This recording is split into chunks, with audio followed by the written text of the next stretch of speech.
नमस्कार दोस्तों, मैं देव कुमार पीएचडी इतिहास एक बार जेआरएफ 4 बार नेट पास आप सभी का स्वागत और अभिनंदन करता हूं अपने यूट्यूब चैनल जेबी स्टडी पॉइंट में।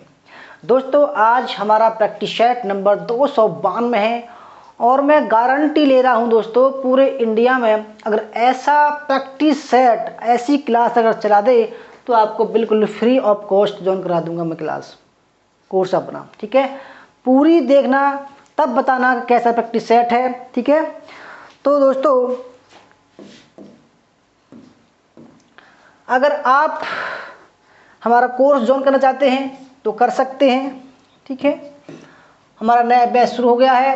ये जो कोर्स है वो UGC net history, all state set history professor, PGT, TGT और आरपीएससी के लिए है। ठीक है, अब की बार हम जेआरएफ लेकर रहेंगे। दोस्तों, अगर ख्वाहिश कुछ अलग करने की है तो दिल और दिमाग के बीच में बगावत लाजमी है। याद रखिएगा, बगावत कर दो आप। अगर आप हमारे चैनल पर नए हैं और आपने अभी तक हमारा चैनल सब्सक्राइब नहीं किया है तो प्लीज़ सब्सक्राइब कर लीजिएगा, रेड बटन पर होगा। ठीक है, और उसके पास में जो बेल आइकन उसको प्रेस कीजिएगा, जिससे कि आने वाली नई वीडियो का नोटिफिकेशन पहले मिल सके। वीडियो को लाइक और शेयर जरूर कीजिएगा। ठीक है, आप बहुत देखते हैं दोस्तों, लाइक नहीं करते, लाइक पर ध्यान दीजिएगा। अगर किसी को हमारा कोर्स ज्वाइन करना हो दोस्तों, अभी 3 दिन है, 3 दिन शेष है, मौका है आपके पास में। दीपावली ऑफर चल रहा है। ठीक है, दीपावली ऑफर 1000 रुपये का डिस्काउंट है और लड़कियों के लिए पूरा 50% का डिस्काउंट है। ठीक है, 6 महीने का कोर्स 3000 रुपये का है, 1 साल का 4000 रुपये का है और 2 साल का 5000 रुपये का कोर्स है। ठीक है, सबसे बेस्ट कंटेंट और सबसे सस्ता दोस्तों फीस है इसका। ठीक है, अगर बात करें कुछ बुक्स की तो हमने कुछ बुक्स लॉन्च की हैं, जैसे कि भारतीय इतिहास की ये बुक है, प्राचीन भारत का प्रैक्टिस सेट है और ये मध्यकालीन भारत का प्रैक्टिस सेट है। और अभी दोस्तों मैं काम कर रहा हूँ आधुनिक भारत पर, जल्द ही जो है अक्टूबर में आ जाएगी। ठीक है, तो आइए शुरू करते दोस्तों आज की क्लास को। पहला सवाल आपके सामने देखो, हर एक सवाल में आपको 30 सेकंड मिलेंगे। ठीक है, 30 सेकंड में आपको कमेंट करके उत्तर देना है। तो देखते हैं, जल्दी जल्दी चलेंगे। सही दिख रहा है। देखो, हर एक सवाल में आपको 30 सेकंड मिलेंगे। जैसे जैसे क्लास आगे बढ़ती जाएगी ऐसे अच्छे सवाल आपको देखने को मिलेंगे। पहला सवाल आपके सामने दोस्तों, पहला सवाल बहुत ही शानदार सवाल है और इससे एग्जाम में सवाल आता है। ठीक है, अरिका मेडू से मिले एरेटाइन मृदभांड के संबंध में कौन सा कथन सही है? आपको बताना है कौन सा कथन सही है। देखो, इसमें 4 ABCD दे रखे हैं, परंतु देखो नेट का जो एग्ज़ाम होता है, जो बड़े लेवल के एग्ज़ाम होते हैं, परंतु उसमें दोस्तों यही अंतर होता है, 4 ऑप्शन में या 5 ऑप्शन में आपको छांटने पड़ते हैं कौन कौन से ठीक हैं। ठीक है, यही इस एग्ज़ाम की खास बात है कि ये जो एग्ज़ाम होता है ये इन चारों में से नहीं सेलेक्ट करना पड़ता, इन चारों में से ये सेलेक्ट करने पड़ते हैं आपको। ठीक है, ABCD, यही इस एग्ज़ाम की खासियत इसको दोस्तों एक स्टैंडर्ड क्वालिटी का बनाती है। ठीक है, इसलिए नेट का पेपर कोई नॉर्मल या हंसी खेल नहीं है दोस्तों, जुनून लाना पड़ता है और एक लक्ष्य साधना पड़ता है कि भाई 6 महीने बाद मुझे नेट एग्ज़ाम पास करना है। तो लक्ष्य बनाइए आप। ठीक है, लक्ष्य बनाइए, दिल में जुनून। और देखो, सबसे बड़ी बात यह है कि नेगेटिविटी अपने दिमाग में मत लाना कि भाई मैं मेहनत करूं तो पास होऊंगा ही नहीं होऊंगा। 100% हो गए अगर दोस्तों आपने ठान लिया है। तो कहते हैं भाई, मान लिया तो जीत।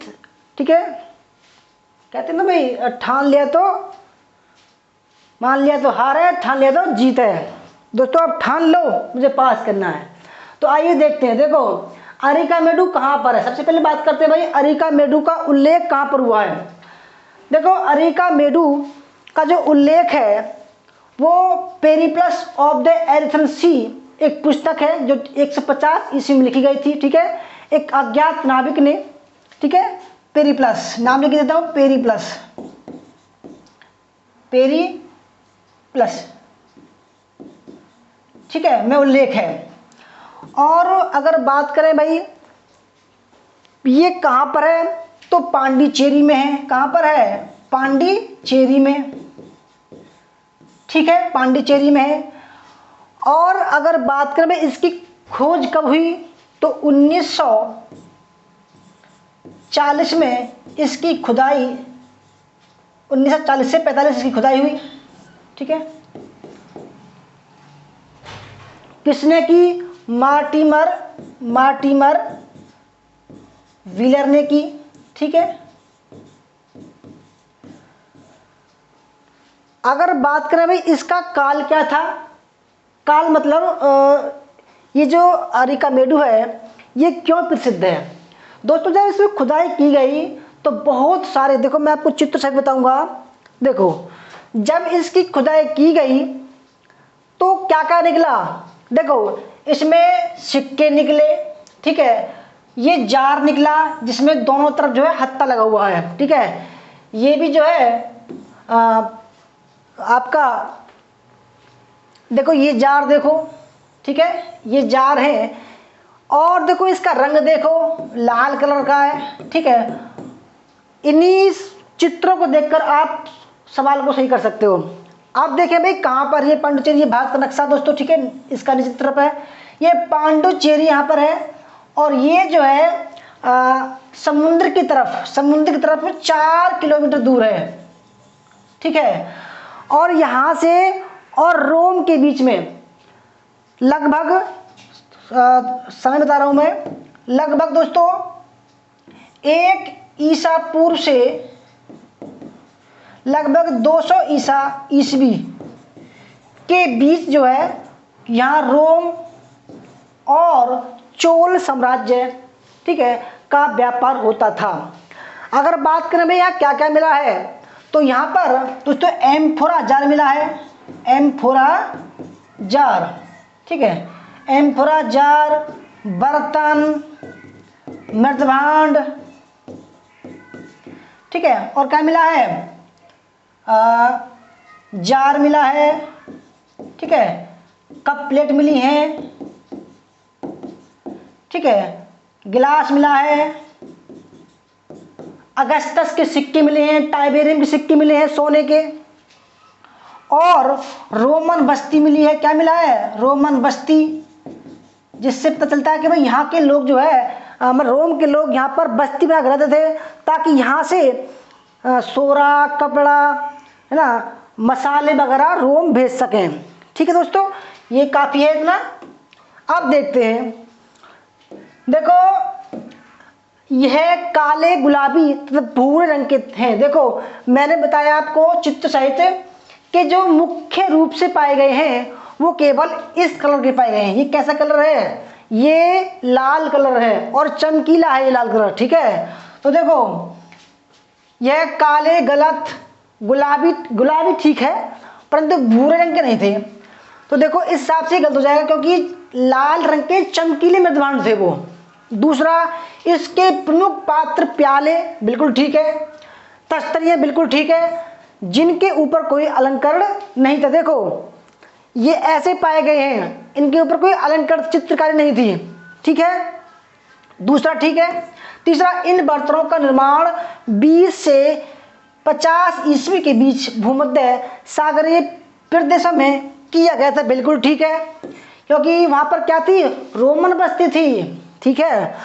चौथा, व्यापारियों द्वारा मृदभांड दक्षिण भारत में लाए गए थे, बिल्कुल ठीक है, क्योंकि देखो जो पांडिचेरी वो कहाँ है, हमारे दक्षिण भारत के दक्षिण भारत में है। तो इस हिसाब से कौन सा ठीक हो जाएगा, बी ठीक है, सी ठीक है और डी ठीक है। ऑप्शन नंबर इसका डी राइट आंसर हो जाएगा। दोस्तों आप एक सवाल तो इसमें से सही कर सकते हो, ठीक है।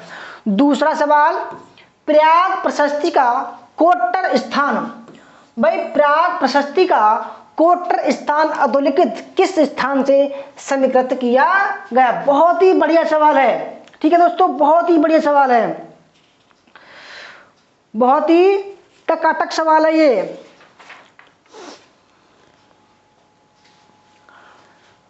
भाई बात करें भाई प्रयाग प्रशस्ति के लेखक कौन है? लेखक ये है हरिशेण, हरिशेण। ठीक है दोस्तों,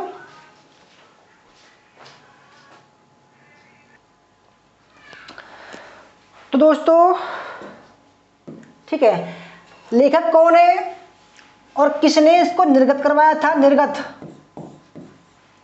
तो तिलक भट्ट ने करवाया था। ठीक है, तिलक भट्ट। ये दोनों कौन थे? महाभंडारक थे। ठीक है, अगर बात करें भाषा कौन सी है इसकी? भाषा तो संस्कृत भाषा है।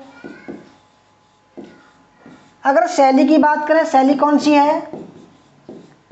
तो चंपू शैली है, गद्य और पद्य। अगर लिपि की बात करें, ठीक है, तो इसकी जो लिपि है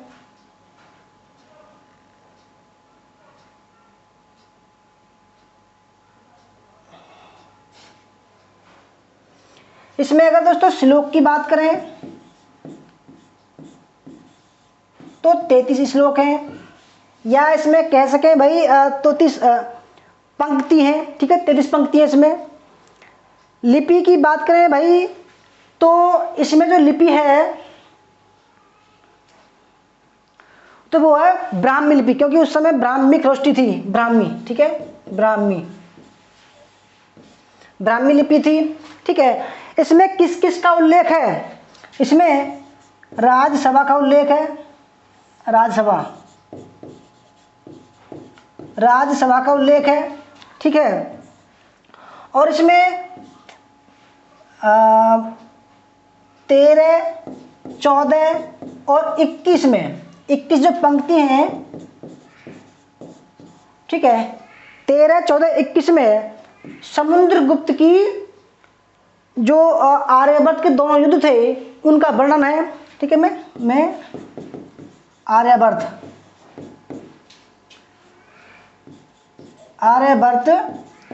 के विजय का उल्लेख है।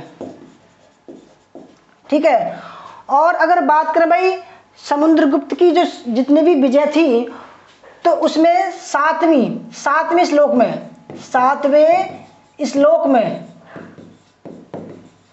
में विजय का उल्लेख है। ठीक है, आगे बढ़ते देखते हैं।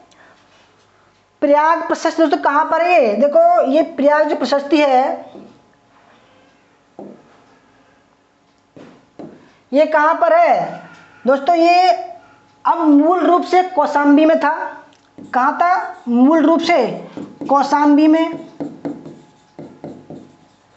परंतु अकबर के समय जहांगीर ने इसको इलाहाबाद में शिफ्ट करवा दिया। ठीक, किसने? जहांगीर ने, इलाहाबाद में। ठीक है, ये एक स्तंभ टाइप में, ठीक, इस पर जो है राजज्ञा खुद हुई है। किस किस की? समुद्रगुप्त की, ठीक है, जहांगीर की और बीरबल की। इन दोनों की फारसी में है, फारसी भाषा में है, और समुद्रगुप्त की है संस्कृत भाषा में। ठीक है, अगर बात करें भाई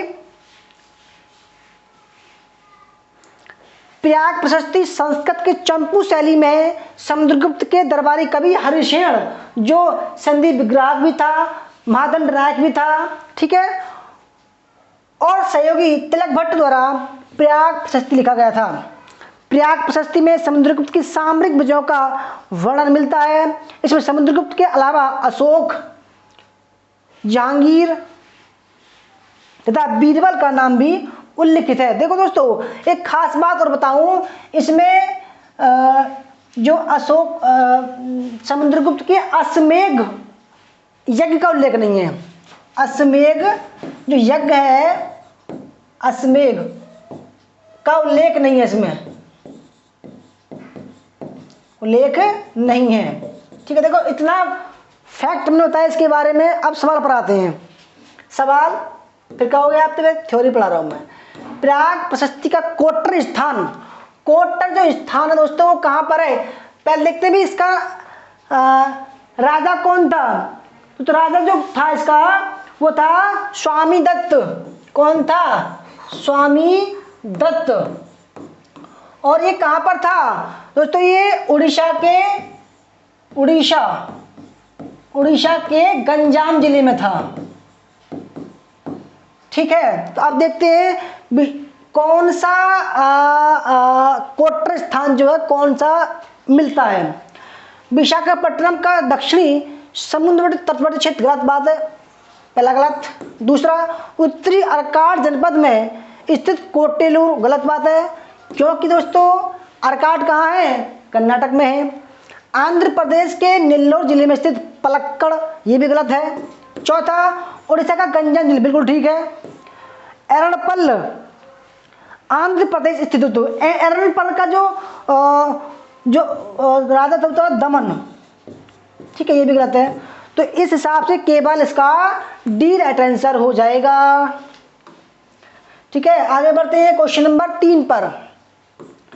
ऐतिहास प्रिय, श्रीमार, काव्य प्रिय, ईश्वर भक्त, शंकर भक्त किस शासक की उपाधि थी? ठीक है दोस्तों, ईश्वर भक्त बहुत ही बढ़िया सवाल है। ये सवाल देखो, ऐसे ही सवाल आजकल आ रहे हैं, तो इनको जरा गौर से देखिएगा, बहुत ही बढ़िया सवाल है ये।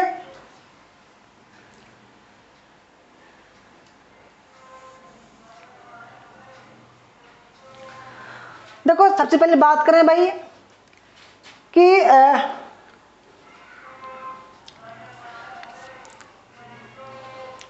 ये जो उपाधियां हैं वो किस किस की हैं?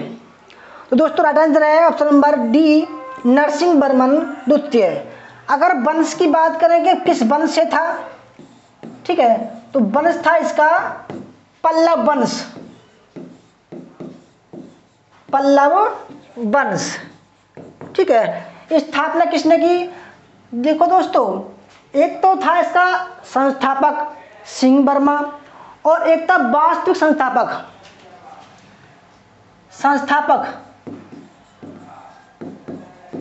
सिंह वर्मा। ठीक, कौन था? सिंह वर्मा। अगर वास्तविक संस्थापक की बात करें, वास्तविक, तो था सिंह विष्णु।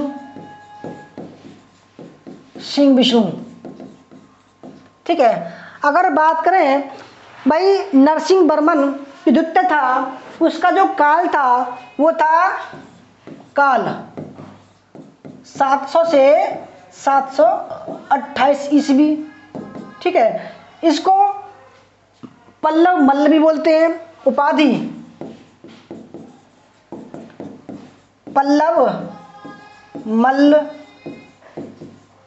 ठीक है, और इसी के काल में चालुक्य, पल्लव संघर्ष समाप्त हुआ। ये भी सवाल आता है। ठीक है, और अगर बात करें भाई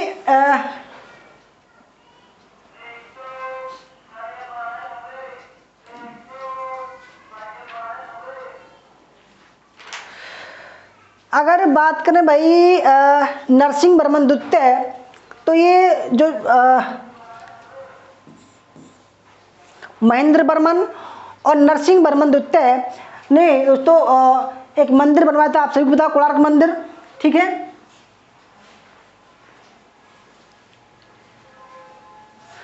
तो इसके बारे में इतने ठीक है। तो ऑप्शन नंबर डी, ये दक्षिण भाग का सबसे शक्तिशाली राज्य है, नरसिंह वर्मन था। ठीक है दोस्तों, आगे बढ़ते हैं क्वेश्चन नंबर 4 पर।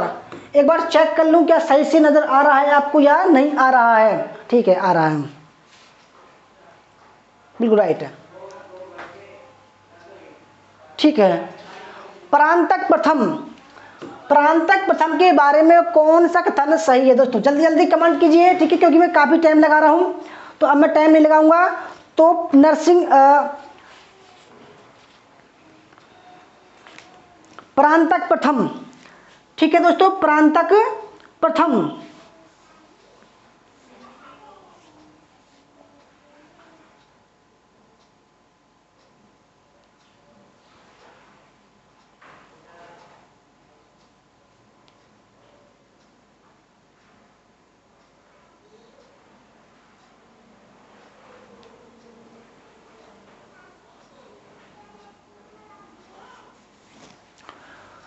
देखो परांतक प्रथम की बात करें तो ये किस वंश का था भाई? ये चोल वंश का था, जो दूसरी बार सत्ता में आया, ठीक है। इसका कौन था? विजयालय संस्थापक था, विजयालय, ठीक है। अगर बात करें भाई परांतक प्रथम की, तो परांतक प्रथम का जो काल था 907 से लेकर 955 ईस्वी था, ठीक है। अगर बात करें इसकी उपाधि की, तो भाई मद्रकोंड,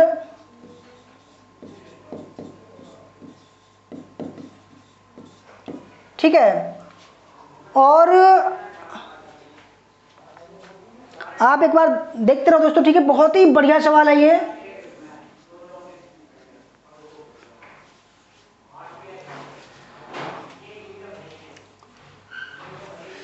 तो पहला देखते हैं, देखो परांतक प्रथम के 919 ईस्वी एवं 921 ईस्वी में प्रकाशित उत्तर मेरुर अभिलेख से चोल स्थानीय स्वयं शासन का विस्तृत विवरण मिलता है। बिल्कुल ठीक है। देखो दोस्तों, उत्तर मेरुर अभिलेख से चोल शासन में जो सबसे खास बात थी स्थानीय स्वशासन, उसका उल्लेख है। दूसरा, इसने कृषि के उन्नति तथा विस्तार के लिए संपूर्ण राज्य में अनेक नहरों का निर्माण करा, ये भी ठीक है।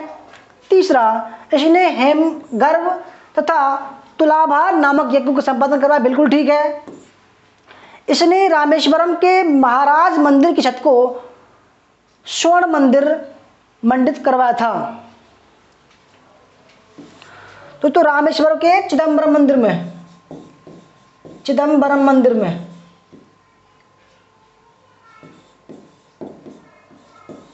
को क्या करवाया इसने? छत को सोने से मंडित करवाया, ये गलत है। संस्कृत के प्रसिद्ध विद्वान वेंकट माधव इसके समकालीन थे।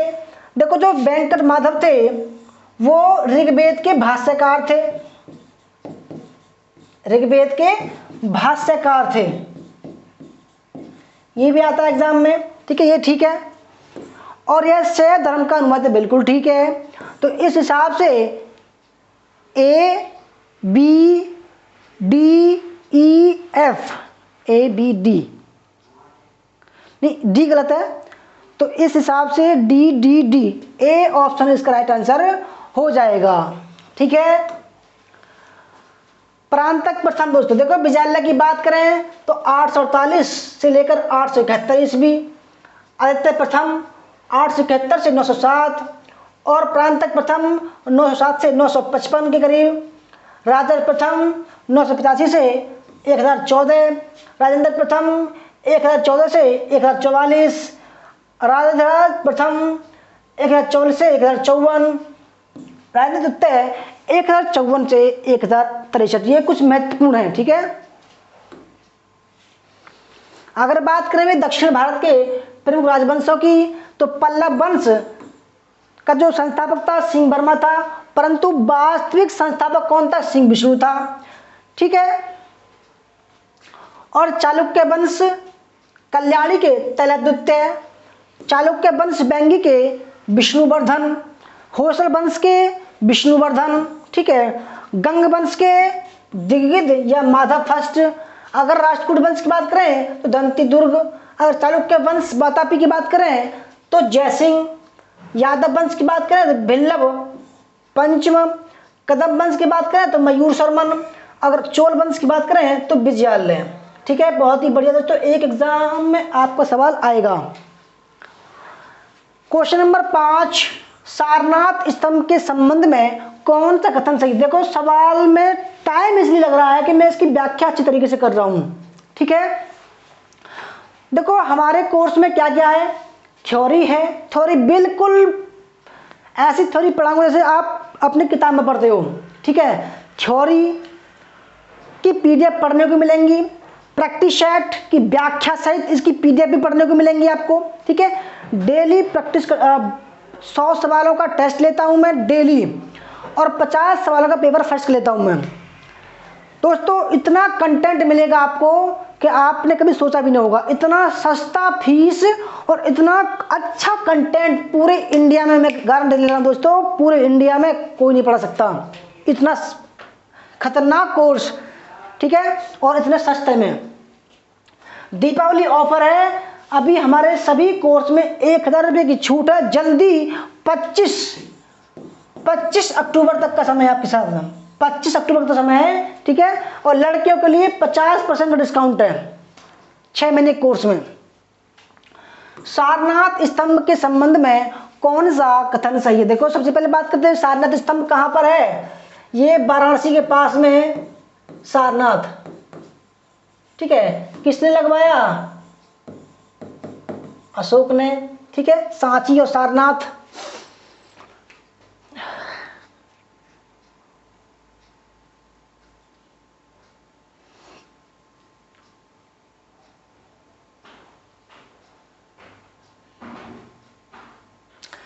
देखो पहले देखते हैं स्तंभ के संपूर्ण अंग। बस जो भी स्तंभ है, माना कोई ये स्तंभ है, ठीक है, तो जो खुले आसमान में लगे हुए थे, गोल पत्थर का बना हुआ ये खम्मा है। स्तंभ के संपूर्ण अंग यष्टि, अधोमुखी कमल, वृत्ताकार चौकी और सिंह मूर्तियां हैं, बिल्कुल ठीक है। जो भी देखो पहले एक बार देख लो कि ये है क्या। देखो दोस्तों ये आपके सामने सारनाथ स्तंभ है, ठीक है। और इसके जो चारों ओर ये बने हुए हैं, ये हंसता हुआ अशोक, मतलब जो भी शेर है हंसते हुए हैं, ठीक है। तो दोस्तों ये चारों दिशाओं में है, ठीक है, चारों दिशाओं में। तो इससे ही सवाल आपसे पूछ रहे हैं हम। स्तंभ के संपूर्ण अंग यष्टि, अधोमुखी कमल, वृत्ताकार चौकी और सिंह मूर्तियां। देखो ये कमल है, ये चौकी है, ये शेर है, ठीक है, और ये आपका दोस्तों स्तंभ है, ठीक है। तो चारों हुए। दूसरा महाधर्म चक्र, स्तंभ की चौकी के ऊपर 4 सिंह पीठ सटाए हुए चारों दिशाओं की ओर मुंह किए बैठे जो सम्राट अशोक की शक्ति के प्रतीक, बिल्कुल ठीक है, ठीक है। इनमें चारों दिशाओं में उसके राज्य तथा धर्म के प्रचार की सूचना मिलती है, बिल्कुल ठीक है, ठीक है। तीसरा इससे शाक्य सिंह बुद्ध की शक्ति का प्रतीक माना जा सकता है जो जन्मना चक्रवर्ती, बिल्कुल ठीक है ये भी। चौथा सारनाथ स्तंभ के फलक चौकी वाले भाग पर चारों दिशाओं में क्रमशः 4 पशुओं गज, अश्व, बैल, सिंह की आकृतियां उत्तीर्ण, बिल्कुल ठीक है, ठीक है दोस्तों। तो कितना बढ़िया सवाल है। आप सारनाथ स्तंभ के बारे में बिल्कुल इनकी निचोड़ जान लोगे आप। ये इसी प्रकार से क्रम से पूर्व, पश्चिम, उत्तर, दक्षिण की प्रतीक है। देखो गलत है, क्योंकि देखो इसमें जो पहला है वो पूरब की तरफ है, ठीक है, जो स्थान है। उसके बाद में दक्षिण, ठीक है, उसके बाद में फिर पश्चिम आएगा, पश्चिम, और फिर आएगा उत्तर। ये क्रम से है, इनका क्रम है। तो इस हिसाब से A B C D E, यानी कि जिसमें F होगा वो गलत है, यानी कि ऑप्शन नंबर इसका डी रटा है। दोस्तों देखो कमेंट करके बताना कि आपको सवालों का लेवल कैसा लग रहा है। देखो आप पढ़ते हो भैया, चाहे घर पढ़ते हो चाहे किसी कोचिंग में पढ़ते हो, तो सवाल कैसे पढ़ते हो, जैसे ग्रुप डी में पढ़ रहे हो। और वहां पर सवाल कैसे आते हैं एग्जाम में, वहाँ सवाल आते दोस्तों ऐसे। फिर आप कहते हो अरे यार ये क्या हो गया भाई, ये क्या हो गया, ये तो बहुत अच्छे बड़ा हार्ड सवाल आया था, बड़ा हार्ड पेपर आता। दोस्तों हार्ड कुछ नहीं होता, आप कंटेंट को समझो सही, किसी चीज़ को समझो सही। दोस्तों कुछ भी नहीं है, बड़ा आसान है, मेरे सामने तो आसान है, सही बता रहा हूँ मैं। क्वेश्चन नंबर 6, गुप्तकालीन प्रशासन से संबंधित कौन सा कथन सही है? गुप्तकालीन प्रशासन, गुप्तकालीन प्रशासन, भाई अगर गुप्तों की बात करें तो संस्थापक कौन था दोस्तों? संस्थापक कौन थे? श्रीगुप्त थे, श्रीगुप्त। और देखो श्रीगुप्त कब हुए? 280 ईस्वी में हुए। कभी आप कहने लगे भाई 319 में, ठीक है, ये संस्थापक थे। अगर वास्तविक संस्थापक की बात करें तो कौन थे?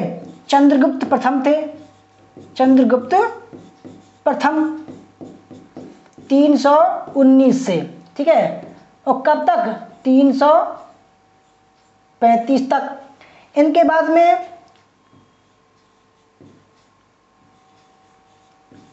समुद्रगुप्त आया 335 से 75। फिर चंद्रगुप्त सेकंड आया 375 से 1415 ईस्वी, ठीक है।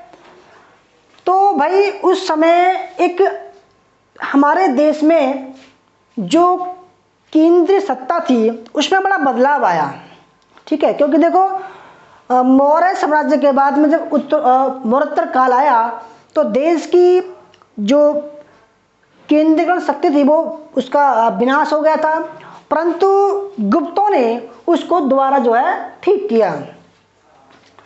तो पहला देखते हैं मौर्य काल के केंद्रीय नियंत्रण के विपरीत गुप्त शासन में विकेंद्रीकरण की प्रवृत्ति बढ़ने लगी। बिल्कुल ठीक है। देखो विकेंद्रीकरण का मतलब क्या होता है कि शक्तियों को बांट देना, ठीक है। जबकि मौर्य काल में क्या था? एक केंद्रीकरण था, जो सब कुछ था कौन था? वो राजा था। परंतु इसमें क्या कर दिया तो भाई, इसमें अधिकारी की पर शक्ति बांट दी। जैसे कि भाई जिलाधिकारी होता है ना, और तहसीलदार होता है। तो इस तरीके से इसमें विकेंद्रीकरण की तरह जो है शक्ति का हस्तांतरण कर दिया। एक ठीक है। दूसरा, गुप्त काल में प्रारंभ में अधिकारियों को नगद वेतन मिलता था गुप्त काल में, परंतु बाद में क्या हुआ? भूमि दान की प्रथा भी चल पड़ी, जिससे क्या हुआ? सामंतवाद का उदय हुआ। दूसरा ठीक है। तीसरा, सातवाहन काल में भूमि अनुदान ब्राह्मणों व पुरोहितों को ही दिया जाता था, किंतु गुप्त काल के अंत में प्रशासनिक अधिकारियों को भी भूमि अनुदान दिया जाने लगा। बिल्कुल ठीक है। देखो अगर बात करें सातवाहन काल की तो सातकर्णी गौतमी पुत्र सातकर्णी की जो पत्नी थी उसका नाम था, क्या नाम था? नागनिका। उसका एक अभिलेख है नानाघाट अभिलेख।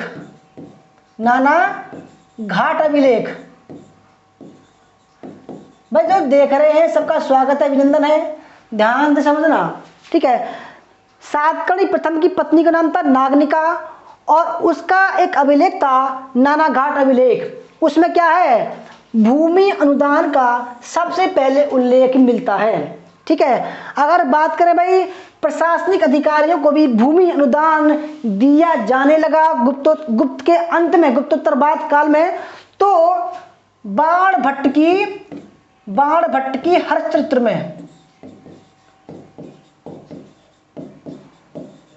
अधिकारियों को भी क्या? भूमि दान दिए जाने लगा। बिल्कुल ठीक है।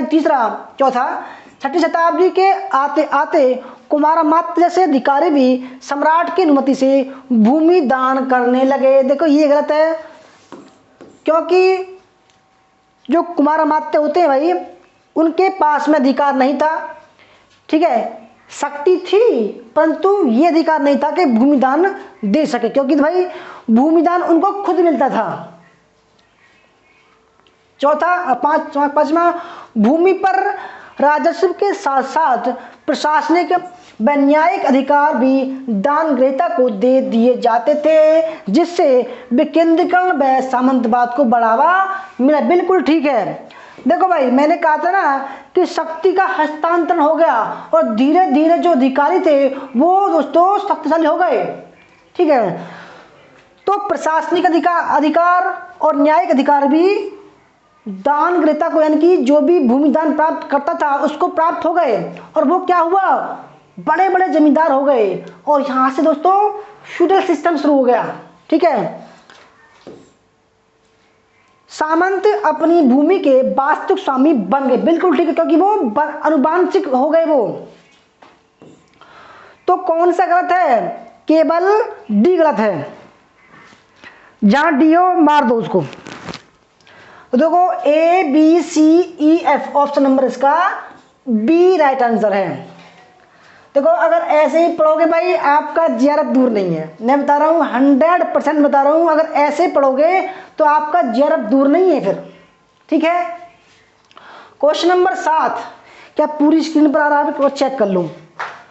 देखो दोस्तों मैं बताऊं, हमारा पास में मैं केवल अकेला हूं, क्लास भी बनाता हूं, आपकी क्लास तैयार भी करता हूं, वीडियो रिकॉर्ड भी करता हूं। ठीक है, दिक्कत ये है बस। तो क्वेश्चन नंबर 7, आरसी मजूमदार के अनुसार कश्मीर राज्य के संबंध में निम्न में से कौन सा सही है। कश्मीर राज्य, देखो दोस्तों कश्मीर राज्य की बात करें तो उसमें मुख्य रूप से 3 जो है वो, पहला अगर बात करें पहले की तो कारकोट वंश, मुख्य रूप से 3 थे, लोहार वंश और तीसरा था आपका उत्पल वंश। उत्पल वंश, ठीक है, ये 3 प्रमुख थे। तो 939 ईस्वी में उत्पल वंश के पतन के बाद ब्राह्मणों ने प्रभाकर के पुत्र यशस्कर को राजा चुना था। दोस्तों देखो, जब लोहार वंश का पतन हो गया, ठीक है, तो ब्राह्मणों की एक सभा हुई कि भाई अब राजा हम किसको बनाएं। ठीक है, तो क्या हुआ, ब्राह्मणों की सभा ने 939 ईस्वी में प्रभाकर के पुत्र यशस्कर को जो है अपना राजा चुन लिया। ठीक है, और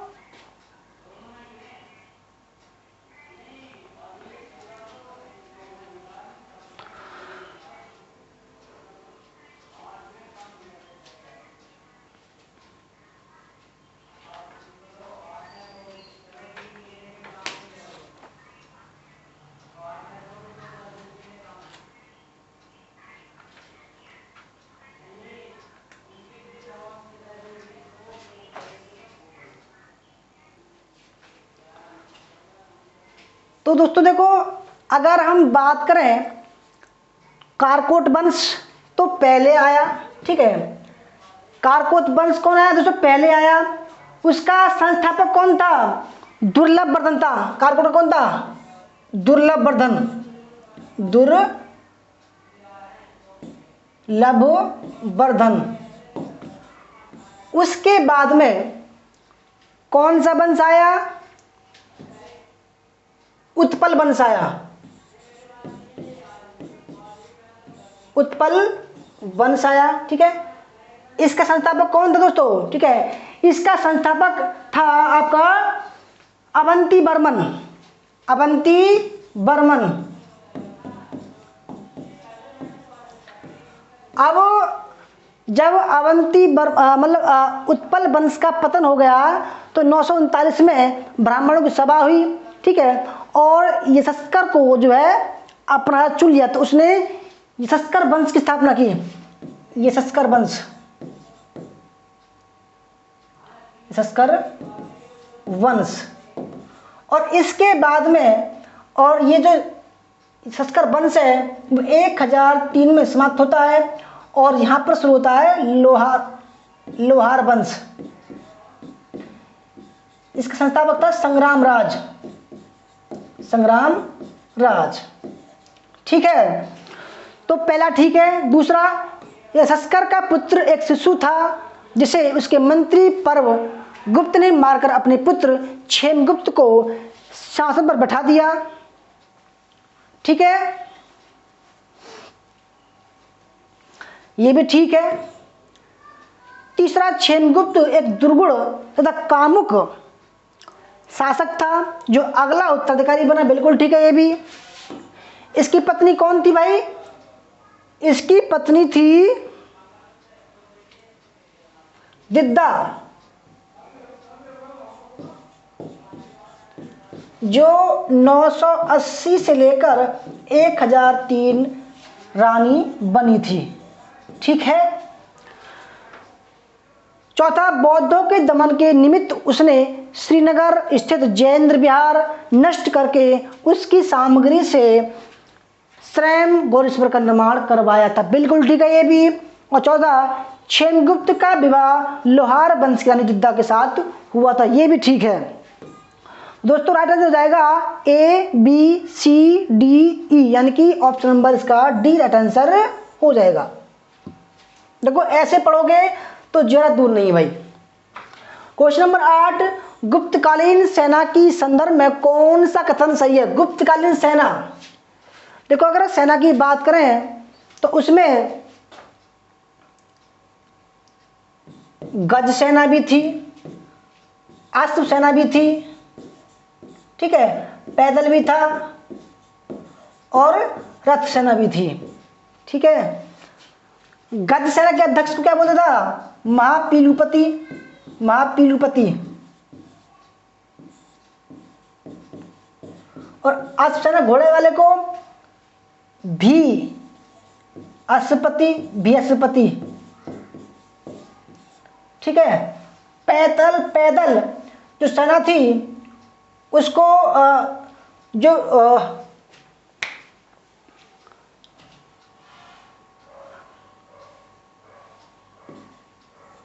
पैदल सैनिक थे, ठीक है। तो पहले देखते हैं सेना का सर्वोच्च अधिकारी महाबलाधिकृत कहलाता था। बिल्कुल ठीक है। ठीक है, इसको ही महादंड नायक बोलते थे, महादंड नायक। ठीक है, इसको ही संधि विग्राहक बोलते थे, संधि विग्राहक। और कौन था समुद्रगुप्त के समय? हरिशेन था। ये कई बार आ चुका है एग्जाम में, हरिशेन और तिलक भट्ट। दूसरा, सेना के 4 अंग, पैदल सेना, रथ सेना, अश्वारोही और गजसेना। बिल्कुल ठीक है, जैसे मैंने बताया अभी आपको। तीसरा, गज सेना का प्रधान महापीलुपति तथा अश्व सेना का जो अध्यक्ष था वो भट्टास्पति था। कौन था? भट्टास्पति। पैदल सेना की छोटी टुकड़ी को चाट तथा साधारण सैनिक को चमूह कहा जाता था। ये गलत है, क्योंकि देखो जो पैदल सेना की जो छोटी टुकड़ी थी उसको बोला गया है चमूह, और साधारण सैनिक का को बोला गया है चाट। ठीक है। 5वां, सेना के साजो सामान की देखरेख करने वाला अधिकारी रण भंडागारिक कहलाता था। बिल्कुल ठीक है। रथों का महत्व समाप्त हो गया, व घोड़ों का महत्व बढ़ गया। बिल्कुल ठीक है। तो इस हिसाब से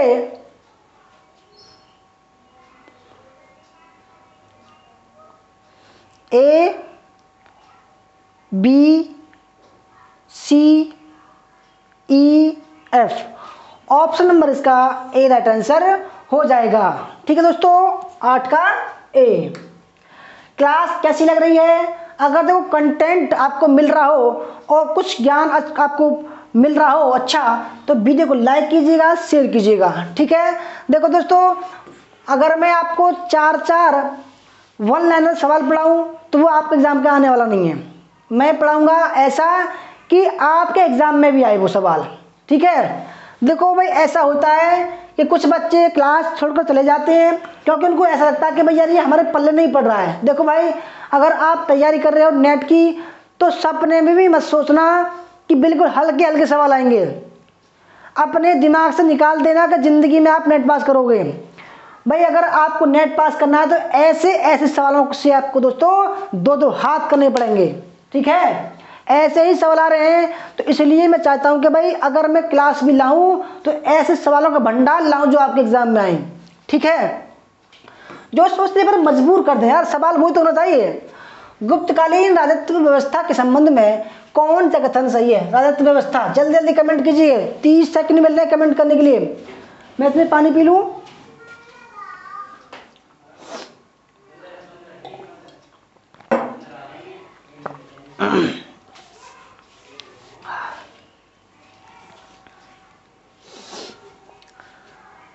गुप्तकालीन राजस्व व्यवस्था यानी कि जो भी टैक्स था वो सरकार लेती थी भूमि से, राजस्व व्यवस्था उसका।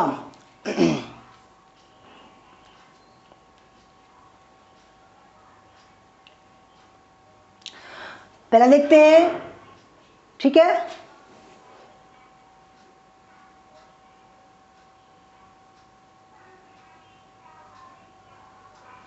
पहला, भूपति कृषकों व उनकी स्त्रियों से बेगार भी ले सकता था। बेगार को बिस्टी कहा जाता था, जिसका उल्लेख गुप्त अभिलेखों में मिलता है।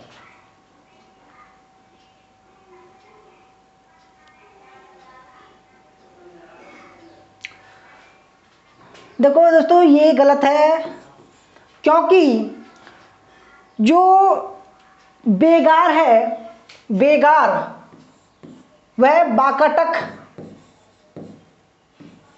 बाकटक अभिलेखों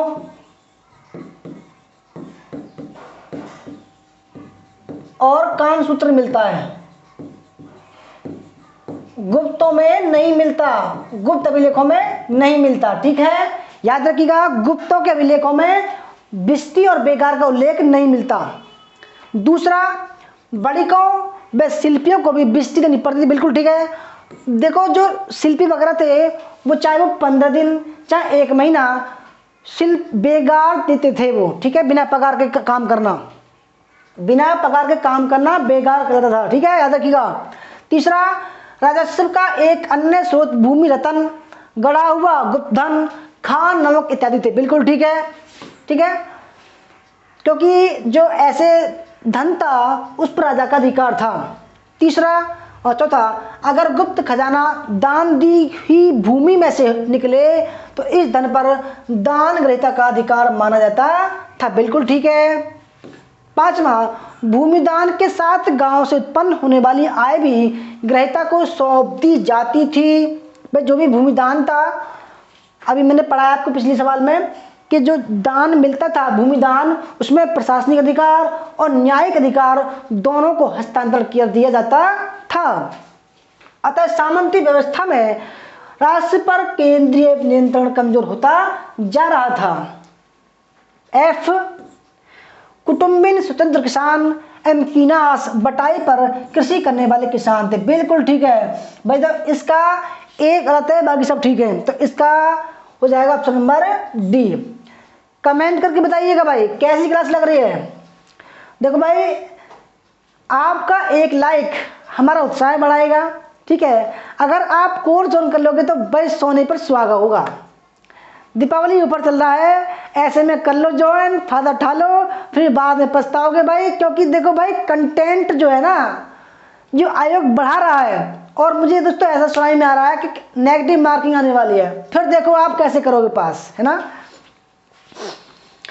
10वां सवाल, प्राचीन भारतीय इतिहास के अभिलेखों के बारे में असत्य कथन का चुनाव कीजिए, ठीक है। तो जल्दी जल्दी कमेंट कीजिए आप, 30 सेकंड आपको मिल रहे हैं कमेंट करने के लिए। पहले आप कीजिए, फिर दोस्तों मेरी बारी आएगी। कौन सा कथन असत्य कथन है, गलत कौन सा है?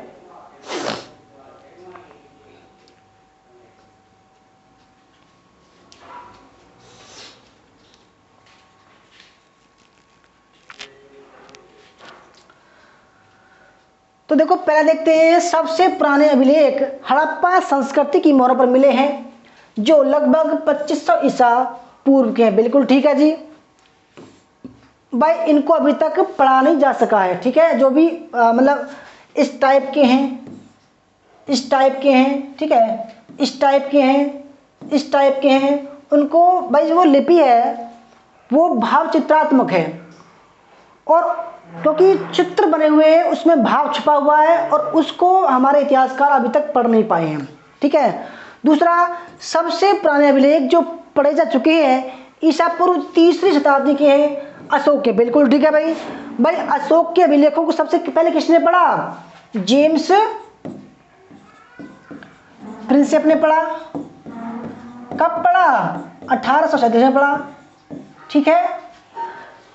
तीसरा, अशोक के अभिलेखों को सर्वप्रथम पढ़ने में 1863 में जेम्स प्रिंसेप ने सफलता प्राप्त की। भाई गलत बात है, देखो अभी मैंने बताया आपको 1863 नहीं 1837 में, तो इसलिए तीसरा गलत हो जाएगा। चौथा, अशोक के 2 अभिलेख, एक मेरठ से और दूसरा टोपरा हरियाणा से तुगलक शासक ठोस तुगलक ने दिल्ली मंगवाए थे, बिल्कुल ठीक है। जिनको दोस्तों कैपिस्टन की मदद से, कैपिस्टन की मदद से लाए गए थे, ठीक है, एक ही बार में। और इसका जो उल्लेख है कैपिस्टन का सीरत ए फिरोजशाही में है, सीरत ए फिरोजशाही में है इसका उल्लेख। ये सवाल बता रहा हूँ दोस्तों मैं, ठीक है, जिनको अशोक की लाट, ठीक है, और भीम की लाट भी बोला गया है, ठीक है। तो कौन सा गलत है? ऑप्शन नंबर सी गलत है। आगे बढ़ते हैं, क्वेश्चन नंबर 11, श्रेणियों के संबंध में कौन सा सही है? भाई देखो मुझे ऐसा प्रतीत हो रहा है कि भाई क्लास देखने वालों की संख्या घट रही है, कोई बात नहीं भाई। देखो मैं तो एक बात मानता हूँ कि अगर देखो जो ऐसे सवालों से मुकाबला नहीं करेगा वो कभी नेट पास नहीं कर सकता। बुरा लग रहा होगा आपको, सामना कीजिए डटकर दोस्तों, कदम सफलता आपको कदम चूमेगी, क्योंकि भाई ऐसे ही सवाल आपके एग्जाम में आ रहे हैं, ठीक है। श्रेणियां का मतलब क्या है? श्रेणियां जैसे कि वस्त्र के जो शिल्पकार हैं, वस्त्र बनाने वाले हैं, ठीक है, लोहा बनाने वाले हैं, तांबा बनाने वाले हैं, सोना बनाने वाले हैं, चांदी का आभूषण बनाने वाले हैं, ठीक है, या कोई शिल्पकार हैं या मूर्तिकार हैं, तो इनके जो लोग थे, जो काम करने वाले थे, इन्होंने एक तो क्या बनाया? श्रेणी, यानी कि एक संगठन बनाया था, इसका नाम था श्रेणी, ठीक है। और श्रेणी का अध्यक्ष कौन था? ज्येष्ठक था, ठीक है। श्रेणी का अध्यक्ष कौन था? ज्येष्ठक था, ज्येष्ठक, ठीक है। तो श्रेणियां तो थी प्राचीन काल में, बैंकों का भी काम करते थे क्योंकि इनके पास में धन था, ठीक है, और ये उस धन को अपने व्यापार में लगाते थे। अगर जो भी पैसा बचता था वह ब्याज पर भी देने का काम करती थी, बिल्कुल ठीक है, ठीक है।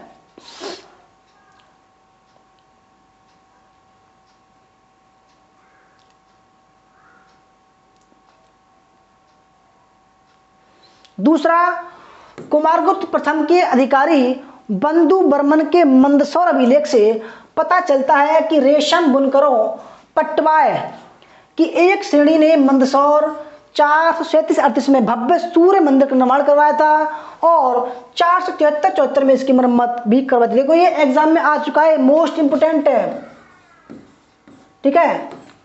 तीसरा, कुछ धनी लोग श्रेणियों के पास पूंजी जमा कर उसके ब्याज से धार्मिक कार्य इन्हीं श्रेणियों द्वारा कराते थे, बिल्कुल ठीक है।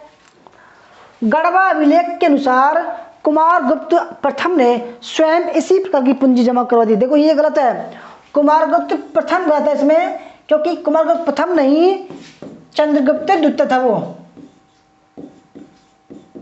चंद्रगुप्त सेकंड था, ठीक है, तो इसलिए तीसरा गलत हो जाएगा। चौथा, नारद व बृहस्पति स्मृति में श्रेणियों की प्रशासनिक व्यवस्था का उल्लेख, बिल्कुल ठीक है।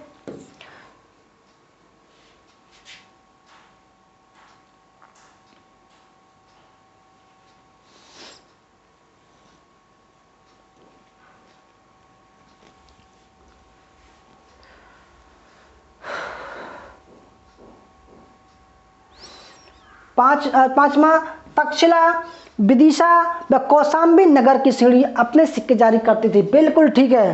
तो इस हिसाब से 11वें सवाल का right answer option number A right answer हो जाएगा, ए बी डी ई। ठीक है, कितना बढ़िया सवाल है। देखो एग्जाम में ऐसे ही सवाल आ रहे हैं आजकल। क्वेश्चन नंबर 12, निम्न में से कौन सा कथन सही नहीं है, आपको बताना है। जल्दी जल्दी कमेंट कीजिए। 30 सेकंड का आपको समय कमेंट करने की, 30 सेकंड का, 30 सेकंड का दोस्तों आपको समय कमेंट करने के लिए। देखो समय लग रहा है, मैं भी जानता हूं समय लग रहा है, ठीक है, मगर कंटेंट भी तो मिल रहा है आपको भाई। ऐसे ही सवाल अगर करोगे तो बहुत जल्दी दोस्तों वो दिन दूर नहीं, आपका चेहरा आपके हाथ में होगा। संपर्क कर सकते हो आप हमसे दोस्तों, ठीक है। 8218345167 आपको ऐसा ही कंटेंट मिलेगा। डेली टेस्ट होगा, थ्योरी क्लास चलेंगी आपकी।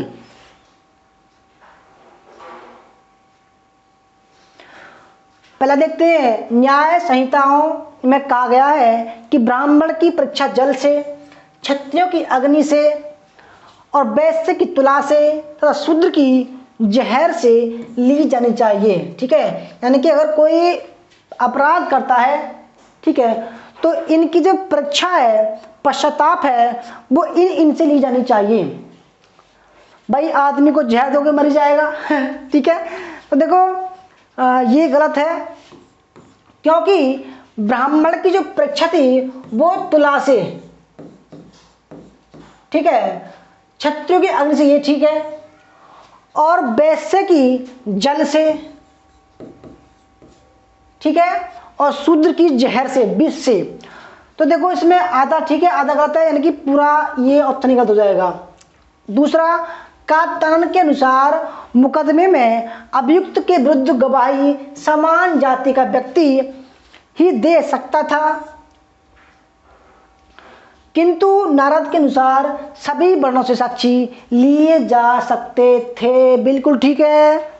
देखो इस हिसाब से कौन सा गलत है, ऑप्शन नंबर ए गलत है, यानी कि ओनली 1 गलत है और ये ठीक है। ठीक है, आगे बढ़ते हैं। क्वेश्चन नंबर 13, गोत्र से संबंधित निम्न में से कौन सा कथन सही है। गोत्र, गोत्र व्यवस्था, भाई बहुत ही बढ़िया सवाल है, पूरा निचोड़ है गोत्र व्यवस्था का इसमें। ठीक है,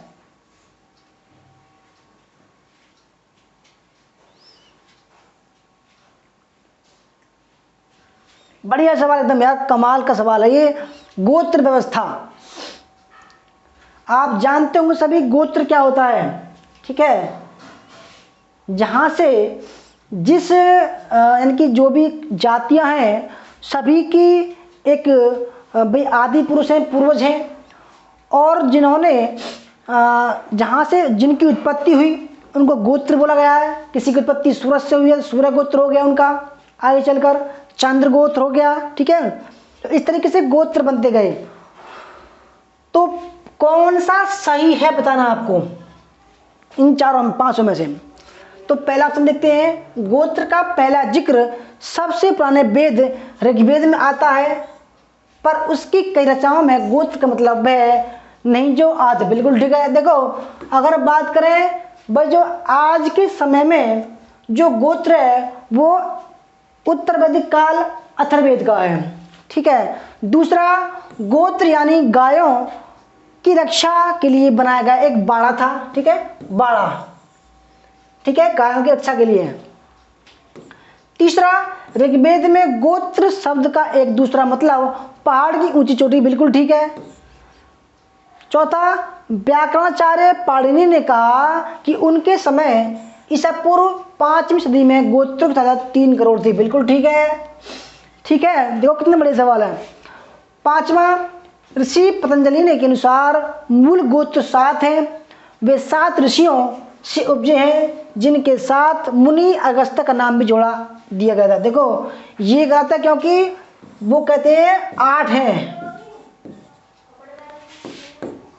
मयूर शर्मा नामक ब्राह्मण का गोत्र मनव्य गोत्र था। बिल्कुल ठीक है भाई, कितना बढ़िया सवाल है, कितना बड़ा सवाल है। A B C D F, तो ए बी सी डी, जिसमें ई नहीं है वो ठीक है, यानी कि 13 का बी राइट आंसर हो जाएगा। आगे बढ़ते हैं, सत्य का चयन कीजिए। आपको 30 सेकंड मिल रहे हैं कमेंट करने के लिए भाई, जल्दी जल्दी कमेंट कीजिए, ठीक है, जल्दी जल्दी कमेंट कीजिए भाई, आपको बस 30 सेकंड या 40 सेकंड मिल रही है, जल्दी जल्दी। देखो कितने बड़े बड़े सवाल हैं, ऐसे ही सवाल की भरमार है हमारे पास में।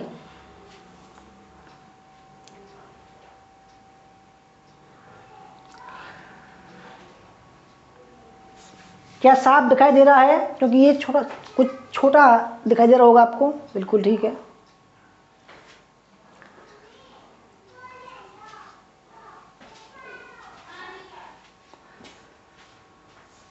तो दोस्तों देखो, सत्य कथन करना, सत्य कथन पहले देखते हैं। 1902 में मिस्टर रॉबर्ट्स की अध्यक्षता में एक रेलवे आयोग बना, बिल्कुल ठीक है, ठीक है, रॉबर्टसन की अध्यक्षता में एक रेलवे आयोग बना लॉर्ड कर्जन के समय में। दूसरा, 1907 में मैकी की अध्यक्षता में दूसरा रेलवे बोर्ड बना, जिसमें रेलवे बोर्ड को स्वायत्त बनाने का सुझाव दिया गया, बिल्कुल ठीक है। तीसरा, सर विलियम एकबर्थ की अध्यक्षता में बनी एकबर्थ समिति ने रेलवे की कार्यप्रणाली की जांच की, बिल्कुल ठीक है। एकबर्थ समिति की सिफारिश पर ही 1925 में रेल बजट को साधारण बजट से पृथक किया गया। एक समिति ने सर्वप्रथम रेलवे को राजकीय नियंत्रण में लाने की बात कही थी, बिल्कुल ठीक है भाई ये भी। चौथा, 1925 में सर डिकिंसन की अध्यक्षता में रेलवे आयोग की स्थापना हुई, बिल्कुल ठीक है, ठीक है। इसकी सिफारिशों से कर सलाहकार समिति की स्थापना, बिल्कुल ठीक है ये भी। 1932 में लॉर्ड पोप के अधीन एक रेलवे समिति का गठन हुआ, बिल्कुल ठीक है ये भी। 1935 में बैजवुड आयोग की स्थापना सिफारिश की पर रेलवे बोर्ड का पुनर्गठन हुआ, बिल्कुल ठीक है ये भी। और 1949 में रेलवे का राष्ट्रीयकरण किया गया, बिल्कुल ठीक है भाई ये भी। तो कितना बढ़िया सवाल है यार रेलवे का। तो ऑप्शन नंबर इसका ई राइट आंसर हो जाएगा, यानी कि सभी ठीक है। आगे बढ़ते हैं, क्वेश्चन नंबर 15। पत्नी को ठीक रास्ते पर लाने के लिए, अगर पत्नी भाई गलत चलती है, उसको ठीक करने के लिए, ठीक रास्ते पर लाने के लिए पति उसे रस्सी या बांस से मार सकता है। किसने कहा? मनुस्मृति, मत्स्य पुराण, मेधातिथि, नारद स्मृति। 30 सेकंड है कमेंट करने के लिए भाई, 30 सेकंड।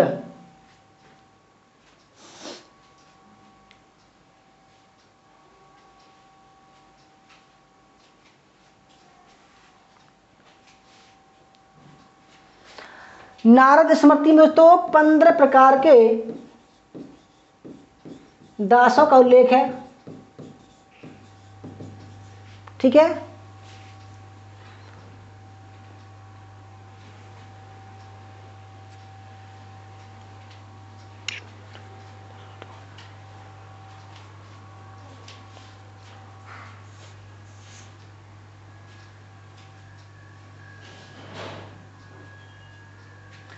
अगर बात करें मत्स्य पुराण की, तो इसमें सातवाहन वंश की वंशावलियां हैं के बारे में जानकारी मिलती है, ठीक है। सातवाहन वंश के बारे में जानकारी प्राप्त होती है। मनुस्मृति एक विधि शास्त्र दोस्तों, जो मनु ने लिखा, किसके समय में? पुष्यमित्र शुंग के समय में, ठीक है। मनुस्मृति का टीका मेधातिथि ने लिखी थी। तो देखो इसमें जो पति उसे रस्सी पर या बांस से मार सकता है, किसमें है? मनुस्मृति और मत्स्य पुराण में है, यानी कि 1 और 2। ऑप्शन नंबर इसका डी राइट आंसर हो जाएगा, ठीक है। क्वेश्चन नंबर 16 आपके सामने है। 15 सेकंड का समय आपको कमेंट करने के लिए, जल्दी जल्दी कमेंट कीजिए। और देखो कितने बढ़िया बढ़िया सवालों से आपको रूबरू करा रहा हूँ आज मैं। बस देखो, हंसते रहो, खिलखिलाते रहो, मुस्कुराते रहो, ठीक है। परंतु भाई कभी नेगेटिव मत सोचो, कायर मत बनो। क्लास छोड़कर जाओगे तो कायर कहलाओगे, क्योंकि भाई ऐसे ही सवाल आपके एग्ज़ाम में आएंगे, और फिर जब आपके एग्ज़ाम में आएंगे तो भागोगे थोड़ी भाई दोस्तों, आपको 3 घंटे तो काटने पड़ेंगे, ठीक है। तो ऐसे ऐसे सवालों से मुकाबला तो करनी पड़ेगा, ठीक है। तो कर लो यार, जुनून भर लो अपने जहन में, दिखा दो दुनिया को कि भाई मैं भी नेट जरफ कर सकता हूँ, ठीक है। अगर दोस्तों आपको नेट जरफ करना है तो जुड़िए हमसे बिल्कुल मामूली शुल्क पर, ठीक है। देखो, जहाँ सफलता की बात आए वहाँ पर दोस्तों पैसे की कीमत नहीं आकी जाती। पूरे इंडिया में मैं बता रहा हूँ, पूरे इंडिया में सबसे सस्ता कोर्स है और सबसे बेहतरीन कोर्स है। गुप्तकालीन नाटकों के संदर्भ में कौन सा कथन सही है? गुप्तकालीन नाटक, अगर देखो बात करें भाई कि गुप्तकालीन नाटक मुख्यतः प्रेम प्रधान एवं सुखांत होते थे, बिल्कुल ठीक है। यानी कि उन नाटकों का जो अंत था वो दुखांत नहीं था, सुखांत था। जैसे कि भाई दो प्रेम करने वाले लड़का लड़की हैं, वो आपस में मिल गए और नाटक का खत्म हो गया, ठीक है, सुखांत हो गया। दूसरा,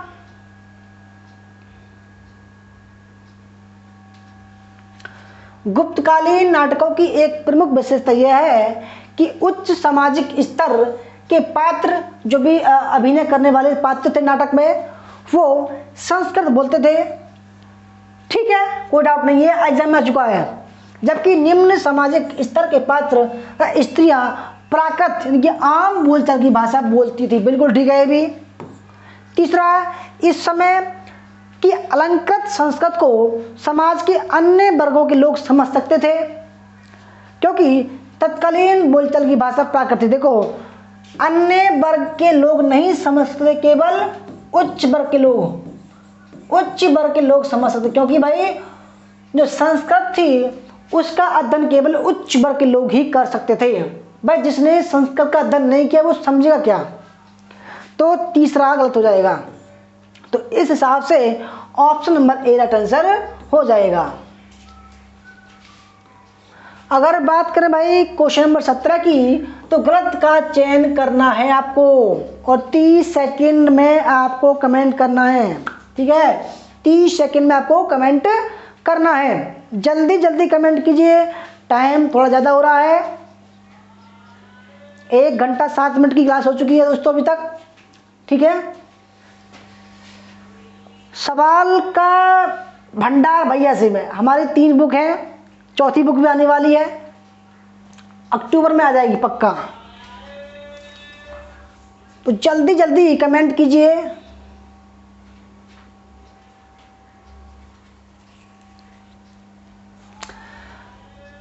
पहला देखते हैं, अकबर कुल 14 बार ख्वाजा मोइनुद्दीन चिश्ती की मज़ार पर दर्शन हेतु गया था, पहला ठीक है।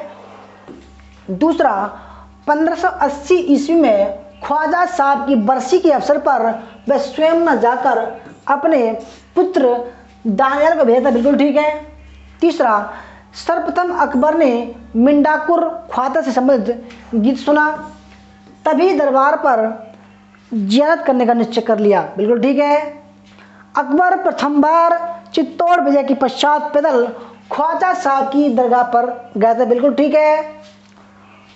और देखो बच्चा, केवल यही गलत होगा, क्योंकि असलगढ़ की विजय के पश्चात अकबर अंतिम बार ख्वाजा मोइनुद्दीन चिश्ती की दरगाह पर गया था, ये गलत है। क्योंकि देखो, असलगढ़ की विजय 1601 में हुई, ठीक है।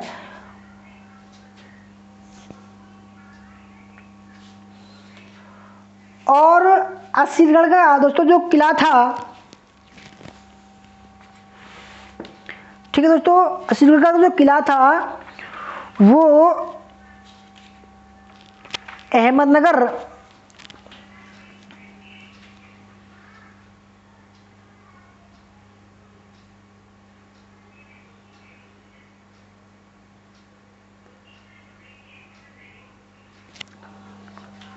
ये खानदेश राज्य का एक किला था।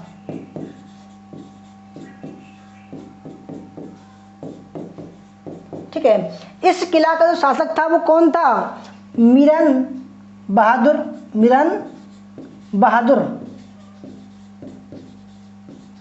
ठीक है, इसको हराकर भाई देखो अकबर इसको जीत नहीं पाया था, परंतु क्या किया अकबर ने, जो यहाँ का जो दरबारी नहीं मतलब किलेदार था, उसको जो है रिश्वत दे दी और उसने गेट को खोल दिया। और भाई ये जो गेट था वो सोने की चाबियों से खुलता था, सोने की चाबियों से। तो सवाल ये आता कभी कभी कि अकबर ने कौन से किले को सोने की चाबियों से खोला था? तो कौन सा किला था? वो आशीषगढ़ का किला था। ठीक है, यहाँ की जो रानी थी वो चांद देवी थी। ठीक है, तो दोस्तों देखो अकबर जब अंतिम बार गया तो 1602 के बाद गया था। ठीक है, जब जहांगीर ने विद्रोह कर दिया था और अमीर हसन को उसने अबुल हसन को मार दिया था उसे, तब गया था कि भाई उसको सद्बुद्धि दे। ठीक है, तो कौन सा है? ऑप्शन नंबर ई गलत है। आगे बढ़ते हैं, क्वेश्चन नंबर 18 है गुप्तकालीन नाटकों के संदर्भ में कौन सा कथन सही है? गुप्तकालीन नाटक, अरे तो वही आ गया।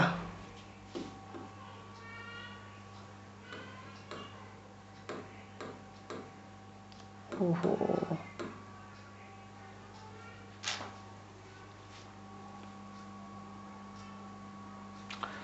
इसका मतलब दोनों एक हो गया यार। मैं देखो ये दो चीज़ जो है, चलो आप जो नए हैं वो उत्तर दीजिए क्योंकि ये सवाल दोबारा आ चुका है, इसमें गलती से आ गया। वैसे मैंने सही लगाया था मगर कैसे हो सकता है सेव नहीं हुआ होगा। वैसे मैंने ठीक किया था यार, मान हो गया कैसे गलत हो गया। तो देखो गुप्तकालीन नाटक मुख्य रूप से प्रेम प्रधान थे, प्यार मोहब्बत के ऊपर था, और उसका जो सुखांत था, उनकी जो अंत था वो सुखदायक था। पहला ठीक है। दूसरा, गुप्तकालीन नाटकों की एक प्रमुख विशेषता यह है कि जो उच्च वर्ग के लोग थे, उच्च वर्ग के जो सामाजिक स्तर के लोग थे वो संस्कृत बोलते थे, जबकि महिलाएं और निम्न वर्ग के जो लोग थे वो प्राकृत बोलते थे। ठीक है, बिल्कुल ठीक है। तीसरा, इस समय की अलंकृत संस्कृत को समाज के अन्य वर्गों के लोग समझ सकते थे। गलत बात है, क्योंकि नहीं समझ सकते थे, क्योंकि महिलाओं और जो भी और वर्ग के लोग थे उनको संस्कृत पढ़ने की अनुमति नहीं थी। तो पहला ठीक है, दूसरा ठीक है, तीसरा गलत है। तो ऑप्शन नंबर ए इसका राइट आंसर हो जाएगा। क्वेश्चन नंबर 19 पर चलते हैं।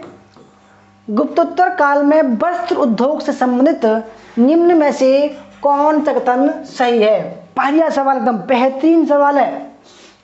ठीक है, ये देखो ऐसे ही सवाल देखने को मिलेंगे आपको एग्जाम में, ऐसे ही सवाल जो है देखने को मिलेंगे आपको एग्जाम में। जल्दी जल्दी कमेंट कीजिए फटाफट। देखो दोस्तों, इनकी पीडीएफ भी हम ऐप में अपलोड करते हैं। ठीक है, ऐप में अपलोड करते हैं, अगर किसी को पीडीएफ चाहिए तो ले सकते हैं।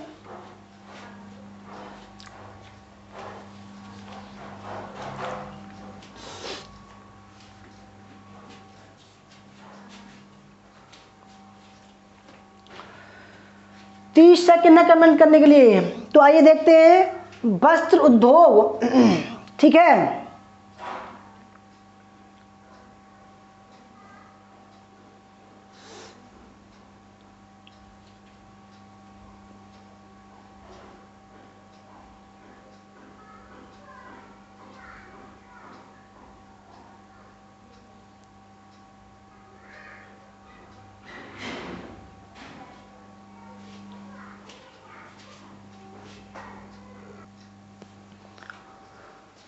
दोस्तों देखो वस्त्र उद्योग जो है विकसित अवस्था में था, बिल्कुल ठीक है, गुप्तोत्तर काल में।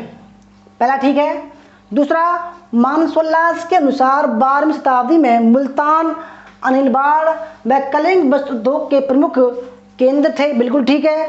अपरांत मालवा, काशी, बंगाल, मथुरा भी वस्त्र उद्योग के प्रमुख केंद्र। बिल्कुल ठीक है। तीसरा, वाराणसी के बने कपड़े बरोज के नाम से विख्यात थे, खंबात के बने कपड़े खबायत नाम के विख्यात। देखो गलत है ये, क्योंकि वाराणसी नहीं, बड़ौच या बेरीगादा के जो कपड़े थे उनको क्या बोला गया है? बरोच बोला गया है, बरोज। और खंबात के जो कपड़े थे उनको खबायत बोला गया है। ठीक है। चौथा, हेनसांग ने कश्मीर के सफ़ेद लिनन का उल्लेख किया। बिल्कुल ठीक है। जब हेनसांग आता है तो वो कहता है कि कश्मीर का जो सफ़ेद लिनन है वो विश्व प्रसिद्ध है। पांचवा, पौधों के रेशों से बना हुआ कपड़ा दुकुल कहलाता था। बिल्कुल ठीक है। इसके बाद शांति देव के शिक्षा समुच्चय में रेशम के बने अनेक वस्त्रों का उल्लेख किया गया, जैसे कि लाला तुज, अशुक, चीनानसुख। ये गलत है, क्योंकि दोस्तों बाण भट्ट के हरिश्चरित्र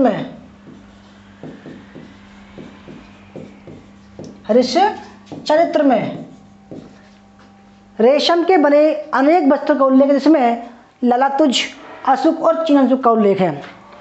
कामरूप असम का चित्रपट व जातिपट रेशम का कपड़ा विश्व प्रसिद्ध थे। ये भी सही है, याद रखिएगा। तो कामरूप जो है वो असम का प्राचीन नाम था, क्योंकि कामाख्या देवी मंदिर जो असम में है, तो इस वजह से ABDEG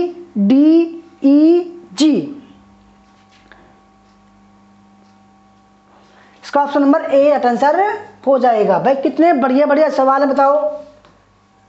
क्वेश्चन नंबर 20, गलत का चयन कीजिए। भाई आपको 30 सेकंड मिल रहे हैं, 40 सेकंड मिल रहे हैं कमेंट करने के लिए। जल्दी जल्दी कमेंट कीजिए, बहुत ही बढ़िया सवाल है। ऐसे ही सवाल दोस्तों रूब्रिक कराऊंगा मैं आपको एग्जाम तक।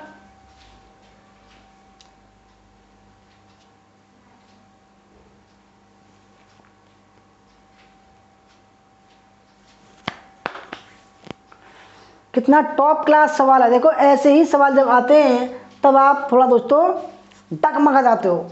डगमगना नहीं है यार, हमारी क्लास में जब अगर हमारे पास देखोगे तो डगमगाओगे नहीं बिल्कुल भी, क्योंकि भाई देखो थोड़ा सा टाइम मैं लेता हूँ, परंतु अगर सवाल में ना मजा आए तब कहना मुझसे। मज़ा आता होगा यार, सवाल अच्छे लेवल का है। पहले देखते हैं 1668 में औरंगजेब के आदेश अनुसार शराब पीने पर पाबंदी लगा दी गई थी। बिल्कुल ठीक है। दूसरा, 1612 में जहांगीर ने अपने शासनकाल में पहली बार रक्षाबंधन पर्व मनाया था। बिल्कुल ठीक है, कोई डाउट नहीं है। तीसरा, जहांगीर ने भी अपने पिता के समान शिवरात्रि के दिन योगियों से भेंट करता था। बिल्कुल ठीक है, ठीक है।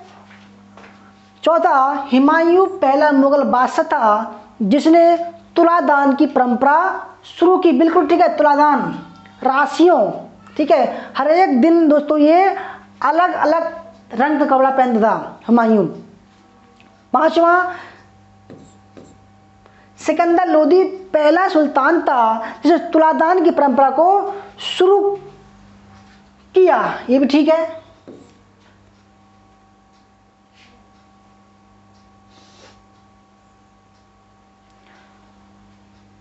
अकबर ने जहान इलाही विभाग संगठित किया था, वह विभाग तीर्थ यात्री संबंधित। बिल्कुल ठीक है, ये भी जहान इलाही।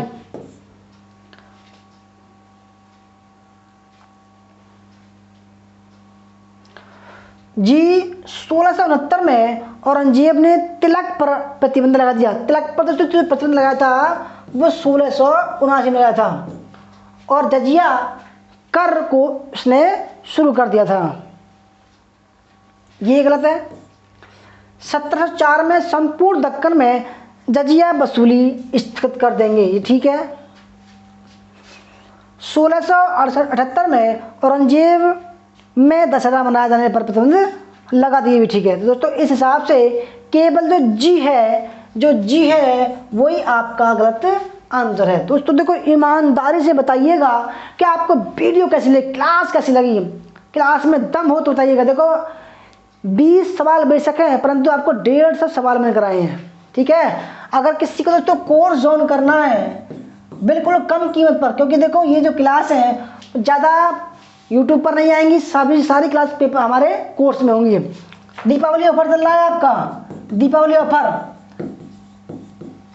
1000 की छूट है। देखो इतना सस्ते में भी छूट दे रहे हैं हम आपको। ठीक है, अगर किसी को दोस्तों टेस्ट पास करके हमारा कोर्स ज्वाइन करना है तो 10 रुपये का शुल्क है। दीपावली का दिन 25 तारीख को एग्ज़ाम होगा, टेस्ट पास कीजिए। देखो हमारा कोर्स प्राइस 6 महीने का 3000 रुपये का है, 1 साल का 4000 रुपये का है और 2 साल का 5000 रुपये कोर्स है। ठीक है, ये रेगुलर हमारे दोस्तों यही जो है कंटेंट रहेगा, यही कोर्स प्राइस रहेगा। ठीक है, 1000 की छूट मिल रही है और लड़कियों के लिए 50% की छूट मिल रही है। हमारा नंबर है 8218345167 8755475312।